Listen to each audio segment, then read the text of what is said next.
My brother, how are you? Good, my name is Zenon. I'm from Canada.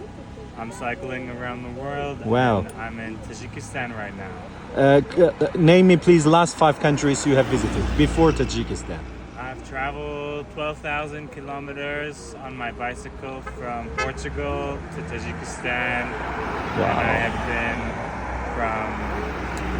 I got to Tajikistan from Uzbekistan, Kazakhstan, Russia, Georgia, and Armenia. What's the difference between Tajikistan, Uzbekistan and Kazakhstan? Well, the mountains here are something like no other, and they are very incredible.